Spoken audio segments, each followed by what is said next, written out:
Breaking Varanasi से है। साड़ी कारोबारी का अपहरण। साड़ी कारोबारी महमूद आलम को किडनैप किया गया है। गौरीगंज के रहने वाले हैं महमूद और अब 8 लाख की फिरौती की मांग की गई है। इस वक्त की बड़ी खबर वाराणसी से।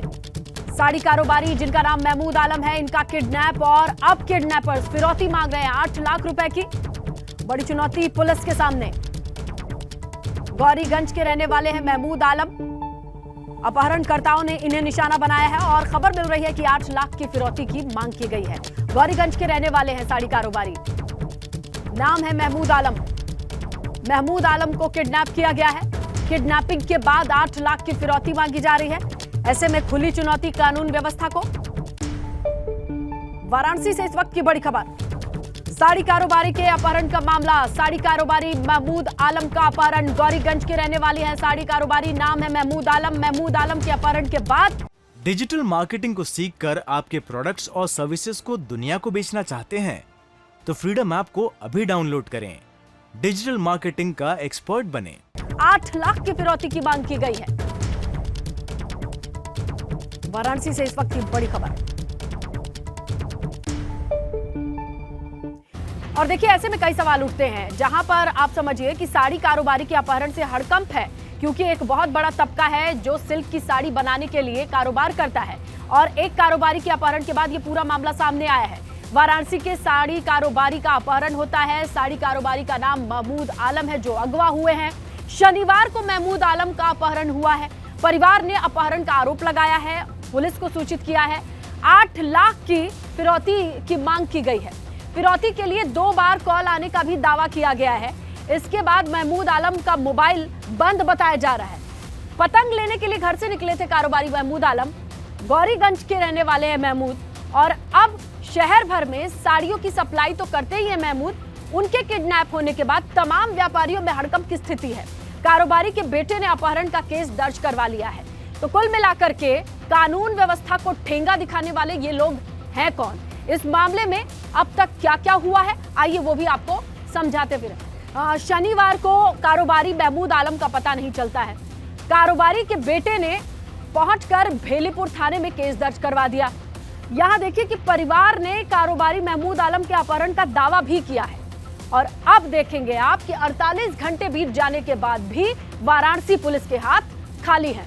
कारोबारी के मोबाइल की आप बात करें तो सर्विलांस पर उसे डाला गया है। सीसीटीवी फुटेज की मदद से कारोबारी की तलाश चल रही है।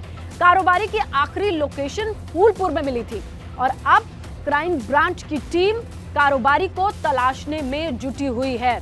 कुल मिलाकर के वाराणसी जैसी जगह जहां की कानून व्यवस्था बहुत आंखों के सामने रहती है, इस खबर के बाद सभी सकते में है। बाहर निकले तो उसको 6-17 पे कॉल आया कि बेटा 8 लाख का जुगाड़ करो, हम परेशान हैं। बस इतनी बात है। अब फोन कट। आप ही को फोन आया था? जी हाँ, मेरे को फोन आया। उसका फोन बंद बता रहा है? हाँ, उसके बाद फोन बंद बता रहा है।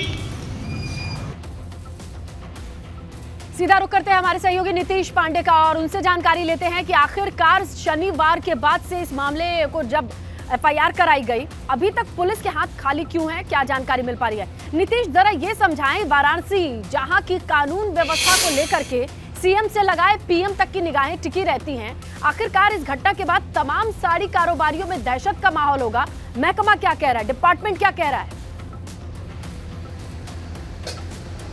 डिपार्टमेंट तो चुप है स्नेहलता। और आपको बता दें कि एफआईआर के 22 घंटे पूरे हो चुके हैं और फिर भी कमिश्नरेट के हाथ पूरी तरह से अभी खाली है।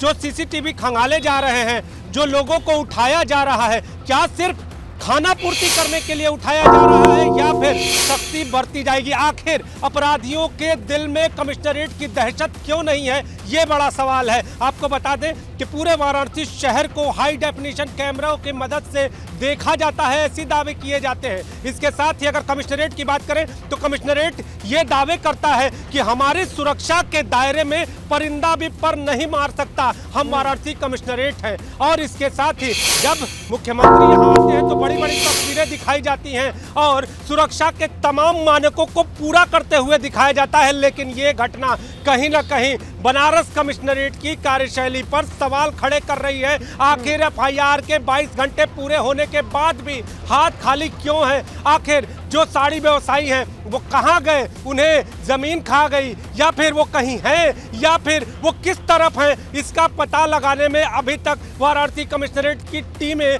क्यों नाकाम है। क्या लोगों को सिर्फ उठाया जा रहा है पूछताछ करने के लिए? और दूसरा जो आपका सवाल था कि साड़ी व्यवसायी और अन्य व्यवसायियों में इस पूरे वाकये के बाद दहशत है, तो निश्चित तौर पर दहशत है, क्योंकि जिस हाई सिक्योरिटी जोन के शहर में इस तरह की वारदात सामने आती है वहां पर अगर 22 घंटे से ज़्यादा लग जाते हैं किसी व्यक्ति को वापस लाने में, बरामद करने में, तो बड़े सवाल खड़े होंगे और व्यापारी फिर से दहशत में आएंगे। तो दहशत है और सवाल भी खड़े हो रहे हैं और देखना ये होगा कि क्या वाराणसी कमिश्नरेट की चुस्त दुरुस्त टीम इसको जल्दी से सामने ला सकती है, पूरी घटना का खुलासा कर सकती है। कमिश्नरेट में बहुत हाईटेक टेक्नोलॉजी है, इक्विपमेंट है, सर्विलांस है, तमाम चीजें हैं और बनारसी साड़ियों का कारोबार करने वाले भी, देखा जाए ये पूरा मामला हाई प्रोफाइल हो जाता है। बड़े बड़े कारोबारी हैं, बनारसी साड़ियां इंपोर्ट की जाती हैं, बड़े बड़े विदेशों में भेजी जाती हैं और वहां के कारोबारी एक साथ रहते हैं। ऐसे में कहां चूक हो गई है, किस तरीके से, परिवारजनों का क्या कहना है, वो इतने श्योर कैसे हैं? फिरौती वाली कॉल को भी ट्रेस कर पाना इतना चैलेंजिंग है क्या?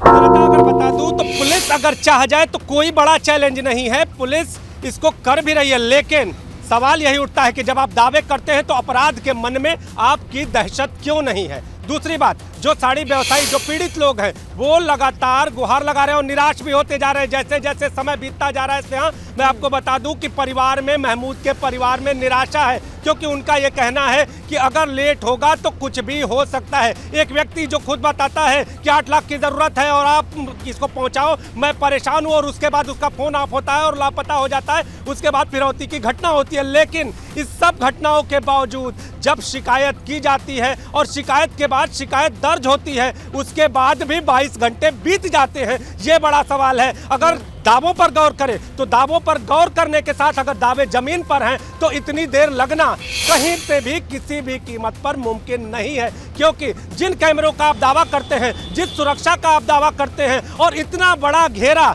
जहां पर कहें कि पुलिस कमिश्नर हो, एसीपी हो, एडीसीपी हो और इसके साथ पूरा पुलिस का महकमा हो, और उस महकमों को कहीं ना कहीं जताने का भी प्रयास किया जाता हो। अगर हमें आप बात करें तो आला अधिकारी कोई भी सामने आते हैं तो इतनी बड़ी सुरक्षा बनारस में दिखाई जाती है, क्योंकि जैसे परिंदा भी देखिए पर ना मार नीतीश, सके। क्या होगा ना, और एक उस नजीर बीच बन में जाएगी। इस तरह एक की तो घटना कोई परिवार है। डरते हुए अपने के खोने का डर ऊपर उठ के पुलिस के पास जाकर के किडनैपिंग और फिरौती की जानकारी देता है। ऐसे में ये पूरा केस नजीर बन जाएगा, चैलेंज बन जाएगा पूरे कमिश्नरेट के लिए, क्योंकि ये खबर तो उसके पास भी चली गई होगी कि पुलिस को पता चल चुका है। और ऐसे में वो इस शख्स का क्या करेगा, घर वालों की क्या कंडीशन होगी, इसे लेकर के कहीं ना कहीं कोई ना कोई कॉन्क्रीट इंफॉर्मेशन तो होनी चाहिए, कोई जानकारी तो होनी चाहिए परिवारजनों के पास कि आखिरकार पुलिस कर क्या रही है उनके अपने को निश्चित पाने तौर की पे। कोशिश। लेकिन अभी घर वाले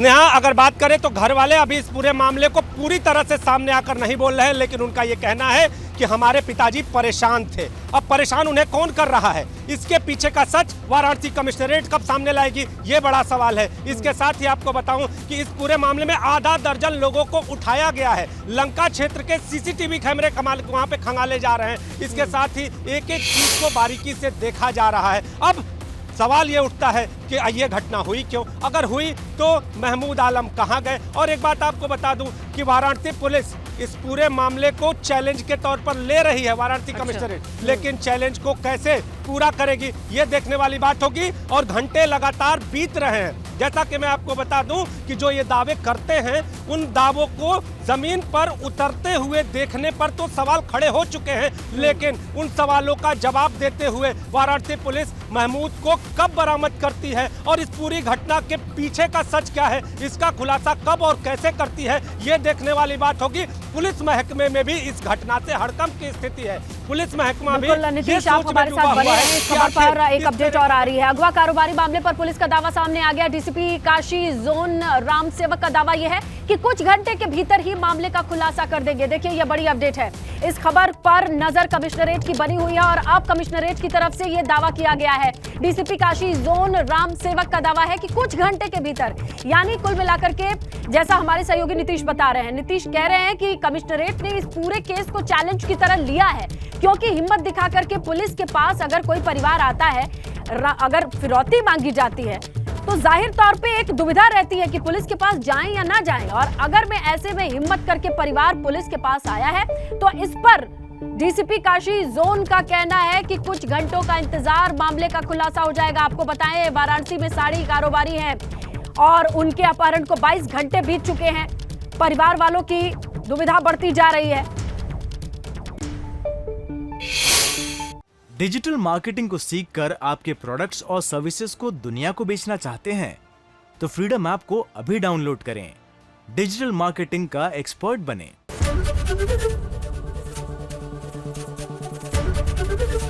एबीपी गंगा, खबर आपकी, जुबान आपकी।